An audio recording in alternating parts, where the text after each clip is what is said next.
But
imagine sometimes feeling like there's only 2 days in the week.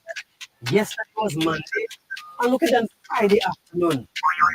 So, Heather, do you have a talent or skill that you can turn into a business idea? Well, don't sleep on you, my youth. Get your business started today. The Youth Economy Agency will guide you. Provide funding. Yes, sister, provide funding. Plus training to run your business profitably. Yo, go online now to start living the solution dream. Just one click and boom, you're in business. Good afternoon, St. Lucia, the Caribbean, and the rest of the world. Welcome to Youth Unplugged with me, your host, Miguel Fevrier, brought to you by the Youth Economy Agency. We're here with you every Wednesday from 3 to 3:30 p.m., highlighting a young solution who is making waves in the various fields of endeavor, whether it be music or other forms of the arts, sports, academics, whatever it is, we there to highlight you. And this afternoon on Youth Unplugged, I'm featuring a very, very beautiful and talented young woman whose voice carries both power and purpose. She's a news reporter with Choice Television, where I started 13 years ago, and an economics student who brings a sharp, analytical mind to every conversation she enters. Coming from a background in youth, climate, and feminist advocacy, she has consistently used the platform to promote awareness and spark dialogue around issues that matter most, from social justice and gender equality to the economy, the environment. For her, arts and media aren't just about expression, they're tools for transformation, essential tools for promoting consciousness and societal change. Please help me join me in welcoming the very talented Miss Cianna Dalsan. Hi. Thank you for having me. Hi, very welcome. And we will jump right into it. I have a few questions for you, following which we jump into a quick rapid fire round. We'll just give Chris the answer at the top of your head. Okay. It's going to be fun. All right. All right, so again, welcome. And let's start at the beginning. Who is Cianna Dalsan? And how would you describe the journey that brought you? Okay. Who Cianna Dalsan changes quite a lot. Um, but basically, I could say that one thing that I have been involved in for a long time has been uh, women's empowerment and the feminist advocacy, which funny enough I got into kind of as a challenge, thinking, I hate feminism. It's not things I said.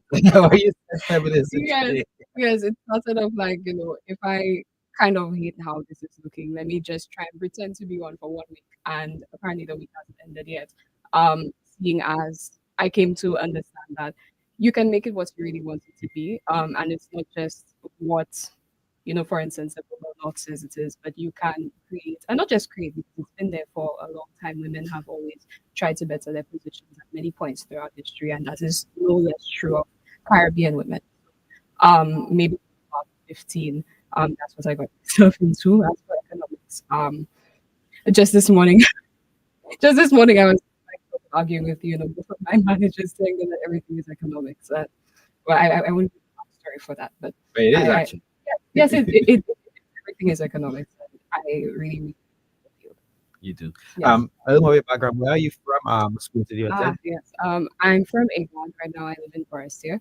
I studied at St. Joseph's Convent, and now I'm at Louis Global Campus. Um, so yes, You have like a good energy. I know what it's supposed to be, but I'll take it a good thing. Yeah. Actually, but I do sense a bit of a free spirited but exploratory nature in you. I sense that. Thank you. Okay, so you're currently a news reporter with Choice TV, and like I just say, rest in peace to my brother Wayne Whitfield. I would not be doing what I am doing today, what I've been doing for the past 13 years, if not for getting a start at Choice TV. Um, Tell us how you got into journalism, and was it always something you wanted to do, or did life sort of lead you there? Like, I always found media very interesting and very necessary. mhm. Um, and how I landed the choice was kind of by a series of very fortunate events, I would say. Um, I got a gig from the CDF to like MC an event that was a Derek Walcott's memorial lecture in Nice, Yes. nice, wow. So I to impress very many people, I got also very positive feedback from that event. And that was where I met Shane, who is the operations manager at Choice, and he really pushed me to apply to work there. And I didn't for a couple of months, and I think by April or March, I had followed up with him. Okay. And yeah, this is where I ended up. I also wanted to start my own media company, so I do have a little bit of a platform, 100 followers. Yay. So So wow, yeah, that's all right. You get that. yeah. You get actually when I arrived this afternoon, I met Alex George Jr. was awesome. His schoolmate from St. Mary's. Mhm. And I tell you, he asked what you doing next. He's done this afternoon, remember? He said, okay, I said, I have this young lady from Choice. And also he said, oh wow, very impressed. And Really? yeah, so just like that, you do have people noticing, Oh and wow. the right people are noticing what you do. Trust me. Oh wow. All right, so you're also pursuing economics. How does that feel connect with or influence your work as a reporter? Um, I well, I think as I said a while ago, econ is everything. Hmm. Really and truly, anything you could make right now, there's something that ties back to economics. And funny enough, I got a few reactions, almost wondering like, why you study Even econ? feminine. Yeah, Okay, all of right. course, I know very well. And yes, so sorry, I lost my train of Sorry thought. about that's my bad. That's No, my bad. that's absolutely no problem. You were talking about economics as you said a lot. Yes, yes. So I got a few reactions, kind of wondering why would you be studying economics and doing journalism, which is funny. I think why not study Thank you. Thank economics you. and journalism? Um, but I suppose it's the thinking that econ is something that removes you Mhm. from average people. Econ is something that maybe you're supposed to go into some sort of ivory tower, but rather I see it as something that should be used to inform people of, you know, the complicated position that we find ourselves in. Mhm. Again, that same argument that I was having this morning, I was trying to explain that nothing is exactly as straightforward as it seems when it comes to our um, standing in society, so to speak. In the Even sense out as a country outstanding in the world. Yes, yes. So I was just coming to that in the sense that you as an individual, you may think that the greatest challenge to you is this person sitting next to you or your bad mind cousin or whatever. But really and truly, there's an entire global system that of resources and how those resources definitely impact how survival housing, if any changes of that sort. So yeah, I really want to see something that well, if I had more time to develop my stories in the perfect way that I would expect, I would want to it would tie into every single thing. I like you. Did you find yourself caught in writing when you just got in writing 2 minute reports? Because you want to pack as much information Precisely that you that. think Yeah. everything is pertinent? Yes. Don't worry, man. You'll get there. Trust me. That's how a lot of great reporters start off, because you do want to compact that information. And to the question, I think it's kind of ridiculous for someone to look at you as a journalist and ask why economics. Because ultimately, you could probably be the best to break it down as we should to the Yes. public and have them understand. And of course, it allows you to do more in depth into, you don't just take, let's say, a politician or a technocrat's word for it. You have some background knowledge. Now, one thing I've also said as well, always not about me. But the having a varying, a diverse background in terms of my CXC subjects and even A level, Yeah. a mix of business, science, the art, and everything. It does help you be able to Yeah. question and write your reports. Having a quick background in that, so don't let anybody Of course, I could. All right. Okay, so you've been active in youth, climate, and feminist advocacy. What initially drew you to those spaces? Well, we did speak about the feminist advocacy, the feminism, but in terms of the youth advocacy and climate in particular. Well, when it comes to feminist advocacy, I think did I start off by reading? I think I started off by reading. And those of a feather, I think, um, for short, we had some sort of activity, and very quickly, in case anybody is, realize at this point, one of the things that helped me to decide, what, this is something I should stick with was panel discussion that we had with, I think, ecofeminists Mhm. in the Caribbean region. And one Jamaican woman, she said, everybody has some stupid reason not to be a feminist. At the end, at the end of the day, she continued, at the end of the day, anybody who thinks that women should have rights is rightfully a feminist. And you Mm, just move on mhm, from that point. You can make it more, you can make it different. Um, but yeah, so that's kind of attracted me to be like, we don't have to play semantics with it. I'm not a, oh, I'm a womanist. I'm just a feminist, a Caribbean feminist, Black feminist, whatever. And then as for climate advocacy, I guess it's like kind of like intersecting issues mhm, because Girls of a Feather is for girls empowerment, and of course I mentioned an eco-feminist panel discussion. mhm, So that also reeled into the environment. Sorry, it reeled in the environmental concerns and matters. And how did that come to mature? I guess the prevalence of sustainable development goals and action kind of made the atmosphere for somebody at my age, growing up very thick with, mhm, regard for climate change, regard for environmental habits and so on. So I doubt that it's something that you would not know about as a young person in this time. So the organizations I managed to get into was, well, not managed to get into in the sense that it's difficult, mhm, but one would have been the Youth Innovations for Renewable and Inclusive Energy. That's under the Caribbean Justice mhm. Project, led by Dr. James Fletcher, Genesis as well. I'm not sure if Genesis will ever heard this, but big up Genesis Alfred. Um, yeah, so that was very pivotal in the maturing of what of my interest in climate change and so on. And as for youth, I'm just a young person, so Mhm. more or less any gathering that I wind up in, whether it's an environmental club or convening or a girls empowerment thing, that is youth. But the National Youth Council as well was also very it helped me grow at the same time. There are a lot of challenges for you to Yes, there were a few challenges for me. It made me, think a bit more about leadership, what more that it means from an individual. Um, I could elaborate on that, but I will not at the Mhm. moment. But yeah, leadership, it makes you think more about what it takes to be a leader and what it takes to bring about change in society. I think right now they have their nominations open Mhm. for their next general election. So Are, General you- Assembly, sorry, are I you said looking election. are you looking at that participant? Not at the Uh, moment. But yeah. Um, I want to go back to the feminism thing. It's quite interesting. It's kind of off of my train of questioning. Mhm. But remember what I said this morning? There was a bit of when you said the feminist thing. Yeah, Uh-huh. I'm sure you got that reaction before. But having me growing up in the 80s and 90s, we've seen in my adult life, I sort of blamed the feminist movement in the US, particularly during that time, the height of that time, for a lot of misconceptions and perceptions that we have about women, which is why sometimes you have feminists and you figure about there's a view of women fighting to be independent women, this and that kind of thing, which draws to my point.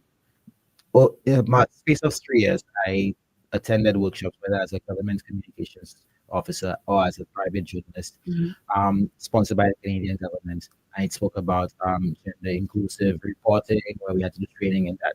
But there was a general consensus among my colleagues, and they were from both public and private sector media, where they said a lot of the things that they're trying to force on us, or they're trying to have us abide to, a lot of their values from Canada, but especially those metropolitan countries, don't really exist. The reality is like the disparity in wages for women, um, in basically the private sector in executive positions. Do you agree or disagree that we don't see as much of a disparity as you would find being spoken about in the bigger countries? No, I think I what I think is very important when it comes to I suppose global development Mhm, goals and so on. I don't think we should, especially deny mhm, things wholesale and right off the bat. I think that when people say, "Is this a reality?" I'm sorry, this is not a reality for Caribbean women. mhm. It is just not the reality that they see or that they experience. Okay. But I even remember having a conversation about that recently, where on an individual level, we may feel like we can deny that these realities, for example, gender wage gaps, we made it that is the case. But when you look at data for the whole society, you will find gender wage gaps in even different sectors of, sorry, in different industries within the Mhm, private sector. Um, and as for the executive thing, a lot of people, I remember even a very prominent uh, politician having brought that up, that, oh, we have, I think, the highest rate in the world of women in leadership mhm, positions, in managerial positions. And I think that's something to celebrate. I do also want to emphasize that persons in leadership in general are also minorities. So when you say that you have a lot of women in leadership, there is a concern for working women. There is mhm, still a concern for women who either do not or cannot work. There is still a concern for how effective can these managers be, um, given the fact that they, sorry, how effective can these managers be as women in a world that is not necessarily, not always, all the time catered to them. mhm. Um, so yeah, I will not say, and a lot of the time people say that, oh, the wider world is forcing things on us. But as I said earlier, women at many points in history all throughout the world have always tried to better their position, and even the more radical, and it can be radical. Sorry, we can call it radical, pejorative. I don't see it as a pejorative. It's true. Mhm. Um, Women were not always subjugated, right? That's true. It is a system that was created. Um, you would find that women had certain rights and liberties and were pulled back at certain points in history. So it's not for us to see. In fact, rather than denying, we would say that, oh, these are not realities that we face. Why not investigate? Why not actually go to the data rather than make it up in your mind that, well, oh, well, we have women leaders and so there's no need for them as well. You're You in the know? right field, you know. You're right, very, very right field. I love that. I love that response. All right. Next question. Back to our main line of questioning. Many young people want to make a difference but don't always know where to start. What advice would you give to someone who wants to get involved in advocacy? I would always say, well, be true to what you are, Mhm, first and foremost. First and foremost, sorry. So if what you want to do, what you like to do is reading, read. That will definitely, in fact, anything that you like and anything that you come to be good at will fuel and propel you to do well in whatever situation you're dropped in. So if what you like to do is reading, read. What you like to do is sports, then do sports and try and think, deeper about what it is that you are doing within that, football club, martial arts group, mhm, and so on. As for the person who is just generally looking for general advice, then maybe join a group. If you like the group, stay. If you don't like the group, you leave. But I would say that the National Youth Council, for instance, is generally good. Um, and don't, especially don't listen to the voice in your head that tells you not to do it. So, mhm. um, I would always say that the people who should not be there, there's not a single voice that tells them that they should not be there. So if you have a little bit of an inkling that I want to be involved, just get involved. Just see where you can help out. And it also doesn't have to be a fancy group. You could get involved in your church. You could get involved by speaking to your neighbors, which a lot of us don't do. Um, but just get involved in whatever attracts you. Yeah. All right. Okay. When you start on youth and politics, and in respect to the general knowledge of civics, and do you think that there's a serious dearth in this on St. Lucia? A lot of people don't know very basic things. I should I say? I'll say it. I watch precap sometimes, and it's a bit depressing to Mm. see a prime minister do social studies. As Lessons. do social studies, but yeah. I get what you mean. So there is much more that we can do, and I don't want to sound condescending in that sense. I'm saying that there's a pulling up of our socks that we have to do when it comes to understanding civics, understanding how government works. That's Mhm. a very baseline level. You could search cabinet of ministers and find out probably 10 more ministries than you imagine had ever Yeah. existed in Yeah. solution. So I mean, some people may see that the information is not there in this stuff right in front of them. But I might see, research has gotten a bit easy Hmm. in solution. Hmm. As A long bit. as it's gotten a bit easier in solution. So just search keywords if you don't find what you're looking for, know who to get it from. Hmm. Hmm. Um, Teachers are especially a good Resource. resource to tap into. I remember even my social studies teacher in secondary school. There would have been things that happened. In fact, not even just my teacher. I remember when a certain advocate of sorts in the States died recently. I'll not specify, but one of my friends said that she wished she had a sociology class the next day to talk about it. So yeah, sorry, I'm just trying to go back from where I started. So yes, I remember when I was in school that social studies teachers, history teachers would have very much clarified Hmm. different topics that were necessary to understand how to navigate Hmm. society, how to navigate historical progression, and so on. Um, and we should never lose our curiosity. I think most of us have a good sense as to when we are missing information. Hmm. If I could tell you, so when a story feels like it has a hole, I know it has a hole. And I think that everybody has that sense. So, of course, I must encourage, like organizers and those with that information to make sure you pass it down because that's the Yeah, don't importance of hog it. education. Don't hog it. That's the importance of education. It's not for us to take it and extract it and just Mhm. leave, but get into your communities, get into the groups that you're part of and share it. Um, I must also advocate that solutions remain curious and Serious. yeah, to Google One more information. point on that. What would you say to a young person who says, "Yeah, I'm not political, I'm not interested in politics"? I want your response. Whether or not you choose to be political, you are politicized. Thank you.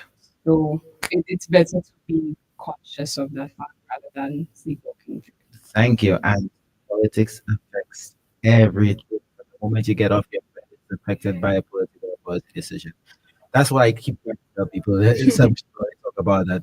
Anyway, um, well, we've touched a bit, but you've described the arts and media as vehicles of societal change, Mhm. which we all know. But how do you personally use your voice and platform to promote consciousness and critical thinking? Well, for now, I I think it would be easy to believe that I'm a very shy person. Even here, I felt like I was a bit rambly. But forgive me, I'm also We're in the having same eaten. boat. We're in the same boat. But yes, I'm a very shy person, so the most comfortable platform has been my Instagram story, which is Mhm. fun. So every now and then I would post, text explaining certain situations, making certain projections, which in many cases come true. In many cases, sorry, come true. I also write a lot. Right now I have a 10-page essay in progress, and I've done like three different versions of that 10-page essay. So, What do you think? so I write a lot. I don't publish as much of my work as I should, but I do write a lot, and I hope to bring that to people. So if I could think back, how how do I generally use my voice? I speak to people as much as I can once I find the time. Um, Again, my Instagram Instagram story. I help to, like, different organizations to bring their programs to Mhm. fruition. And yeah, however, well, obviously because I do. So yeah. All right. As a young woman with journalism and advocacy, have there been any particular challenges that you've had to overcome? There are challenges of mine, but not that I should say. Hmm. Um, I would say, yeah, I think that's the best ones to mention, although I'll be a bit vague. I will say that there are ways that people test you, Hmm. um, specifically as a young woman. And it's not just a test in the sense of testing for an outcome, but it is a challenge in the sense of how the outcome of this challenge determines how they will deal with you for Hmm. Hmm. maybe some time. And it's not the first time because it's not just a matter of being a young woman in media or journalism. It's just a matter of being a young woman. Um, but it's always necessary, I find, for me to be cognizant of that. I suppose maybe the bigger challenge than that, because I think I've been able to navigate that quite well. The bigger challenge is seeing other people. For instance, let's say, should I say that? Go ahead. I'll say letting ministers embarrass them in front of their peers Hmm. as, Hmm. members of the media. I would sort of wish that maybe I should intervene, maybe not. That, I don't go right. Listen, listen. We're on the same page here because certain things that happen while during my days in the media, I've always maintained they would not have happened or it would not have gone down that way had I been in that presence. So trust me, I know what you're talking about. Yeah, so, and I've heard that other people see the same. And not just that, but there's other things to consider in the Hmm. sense that ministers here, for those who are listening, my hand is up Hmm. for you to greet, and then you as a citizen are quite lower Hmm. sometimes. Um, and I don't see that being, politically biased. I see minister, I meant being a politician Hmm. in general. And you must always be mindful that you are starting off with that balance and you don't want to further entrench it. Hmm. So I think I kind of want to try and maintain, and I hope that others can for themselves and for their peers as well, try and maintain that why engaged with dignity.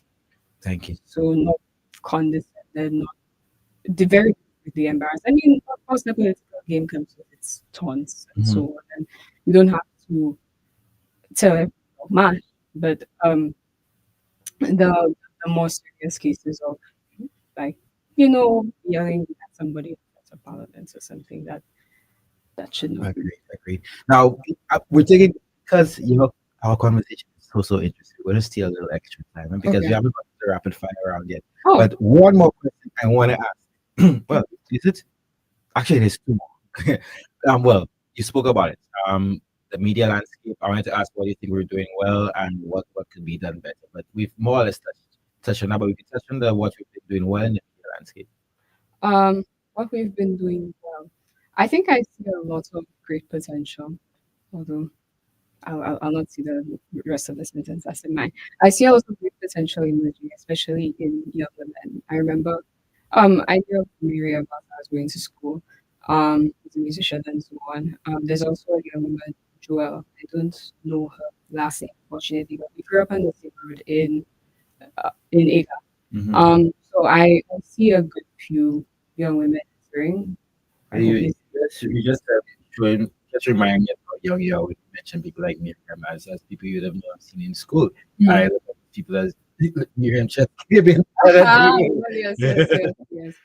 I knew we didn't go to the same school, but I knew of her for Mhm. some time before she became more, public Mhm. in that Mhm. sense. So yeah, I see fresh talent. I only hope that it is developed. Mhm. Sometimes, and in many industries, people become stagnant. Um, they keep start doing the same thing every single day, and it just becomes repetitive. It becomes boring. You know exactly what to expect of them all the time. So I just hope that they could go on and grow and form their own identity. Within the media. Sorry, I kind of going off All topic, right. but I remember somebody said to me, oh, such and such person is a woman who paved the way for you. I was like, for I mean, um, it may sound a bit ungrateful to say, but I personality wise, I'm not the kind of person who sees that a woman is not here and so this is not my space to Forge your be. path, my dear. Yeah. I mean, and it started from very young. When I was about 8, I started karate. And there were maybe a few, girls in the dojo and people are like, oh, that's a boy sport. And I was like, well, it's not a boy sport because I'm there. Right. Um, so the whole concept of like following in one's footsteps, I don't see. I quite agree with you. Yeah. I quite agree with you. And I'll be honest, I think I give you my assessment of the media landscape today. Mhm. Say for one or two, I think we're in a mess. And I know I'm really, and I think I'm talking about the news media landscape. Mm. And I really hope, like you said, that they really, because I look at reports, and even from one of the names that you mentioned, and you start to think, how can this be a report where you just take one side, you just go run with it? There's never an attempt to get the other side. Get at least provide some facts, do some research. You can see that nobody even start to Google, anything. At least within that little space, you have to write the Mhm. story. So, but then again, it's incumbent on the editors and news directors to try to force that, enforce those habits, Yes, instill those habits in I them. will say that for sure. The only thing is that well, I think I have to be careful how I say this. Running with is never a Mhm. good thing to research. I always say any report should require some level of research put to it. The only thing is, I think we have this misconception of the concept of balance Balance. and Mm-hmm. where Forget neutral, balance. where I think we tend to think that we need to hear both sides of every issue, Mhm. and a lot of organizers tend to try to alert people of that fact. Like for instance, if we're saying slavery should not exist, do we go across the road to the slave master and ask Mhm. him for his perspective? Yeah, You know, but um, context matters. The context nature, the matters. nature of the story does matter. Yeah. And even not get to the other side, but some of the questions you ask. I look at a situation where a woman was outside the church, outside the what do you call that? Civil status registry. Mhm. I'm complaining about she's been trying to get her birth certificate for so long. And the reporter ran the story. Mhm. And they were putting in questions not asked. How long? What do you do? Who did you speak to? How was that resolved? Have you thought to speak to this individual that just run with the story and just make it look?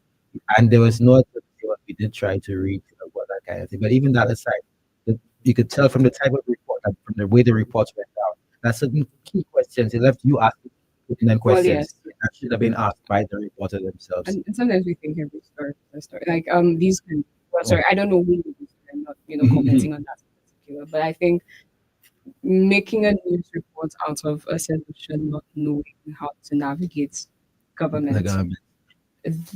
it's indicative of a bigger issue. But Thank you. There's a deeper story to that. yeah, but I wouldn't say that you know that in and of itself, that by itself is the The story. story. Thank you very much. So because I do watch that and say, well, that could have been resolved by giving the person better directions as to how to walk the kind of streets. Mm-hmm. Um, but there was something else I wanted to return to. The Um, balance between balance and neutrality. was it the balance? Yeah, I can't remember. But yeah, I think there were actually points in which I meant to research it before I came here, but I think there were actually points in US history, for instance, where certain bills would have been passed for journalists Mhm. deliberately to ensure a broader agenda was served. So, for instance, when tobacco came under a bit of Mhm. fire, pun not intended, but when the tobacco industry came under fire, um, they found it very opportunistic the concept that journalists had to present two sides of each story. And in this, there was one side that was very heavily resourced. There was one side that was Ego already the status quo. Yeah, there was one side that was already the status quo. So you have doctors Mm-hmm. who are saying that smoking causes um, And you have lung cancer. victims Yes, you have victims, but then you have the tobacco industry in that are this. saying, can we really listen to the doctors? And now it's common sense that smoking causes lung Mhm. cancer. But um, under the concept that you need to tell two sides. So for each story, you find major players getting to take full advantage. Of course. And that's where I see that we kind of have to be a bit more discerning as to which two sides we tell. Later. And yes, the questioning is what I wanted to comment on. I think that some people find questions a point of contention. I remember even the time, should I specify? I will not specify. But at times, The also, point from Daniels could open and see whatever you want. no, I didn't want to draw attention to the specific situations. Mhm. But I remember somebody had a criticism that, oh, such and such question you asked, was too leading. And I think rather than reading what they meant is that they didn't agree with the premise. Mhm. And the bigger issue is that everything has its bias. There's nothing else you can do that But be not removed. exactly. Wait, sorry, with bias would be removed from it. So, for instance, I could ask you, do you agree that the sky is blue? As opposed to what color is the sky? And you may Mhm. say, do you agree that the sky is blue? Is a leading question. But both questions have their leads. As long as we use What language, there is a lead. exactly? So, asking, do you agree that the sky is blue? I'm suggesting that I know the color of the sky, and probably I may be qualified to say that that's the color of the sky, as opposed to what color is the It's the sky. sky. I'm presuming that there is a sky in the first place. I'm presuming, I'm There you go. presuming that the sky has a color, And right? presuming that blue is actually Yeah. So, the color. um, typically when we say that this is unbiased, that may not always be the case, Mhm. but sometimes when we find ourselves, I should say, saying this is biased, it may just be because you don't agree. I came under fire this week for saying something like, you can be you can have a bias but be objective at the same. You can be You can biased be biased and and truthful. objective and truthful. Yeah, Yeah, you can be yeah, biased and truthful, biased yeah. and objective. Okay, so we've already gone over time. Let's do our rapid fire round. Oh, boy. But I didn't listen. This end conversation is so engaging. We need Mm-hmm. to probably have you after the next big thing, probably next big story. All right, let's lighten it up with coffee or tea. Coffee. That's my girl. Early morning or late night writing sessions. Early morning. That's me too. Yeah. Favorite journalist or public figure who inspires you? Ah, I remember I had an episode where somebody said I'm in my Mehdi Hassan bag. So that would be Mehdi for the All right, time. all right, all right. One topic you can talk about for hours. Ooh, I don't know. I'm a yapper. I can talk about anything for hours. Yeah. Okay. If you could sit down with any world leader or thinker, who would it be? You dead or alive? Okay, Suzanne Cesar. That is the wife of Amy Cesar. She's Okay. Martin. Okay. Mhm. One thing people will be surprised to learn about you apart from you being shy. I don't know. I think I surprise people all the time. Okay, the big surprise. I will not be in the formal media for much longer. Oh, really? Yeah, yeah. That's I'm going. that's a hole. That's a great big hole there. You only just started. Well, I don't intend to leave fully. Do your blogging. Yeah, I think I'll continue writing. I've wanted to do video essays for a while, but I've been a bit, I've shy from it. So there's that. I don't intend to leave the media landscape at all. No. It's just back for now. You're Not as pretty yet. impressive. What song instantly puts you in a good mood? For now, it's Dracula by I don't even know how to pronounce it. Tame Impala. I think that's how it's I don't pronounced. know any of the artists your kiddos listen to. So old. All right.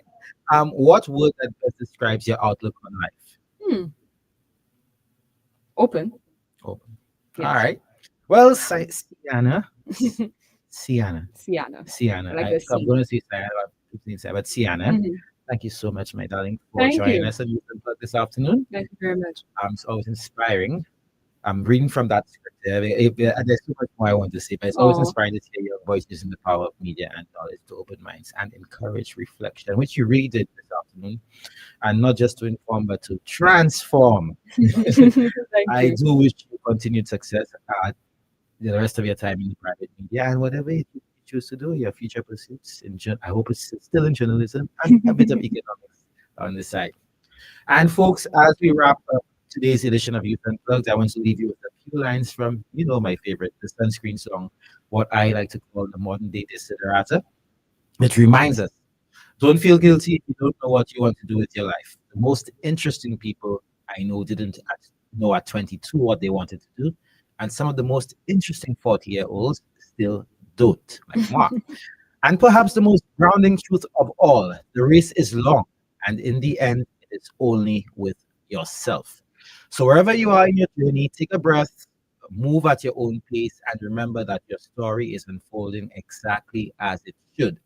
Stay grounded, stay inspired, and keep pushing forward. Join me next Wednesday for another episode of Youth Unplugged, brought to you by the Youth Economy Agency, turning those dreams and goals into viable businesses. And again, please thank my lovely, lovely, lovely guest here today. She really, let me tell you, I'm very, very impressed with you. Oh, thank So you.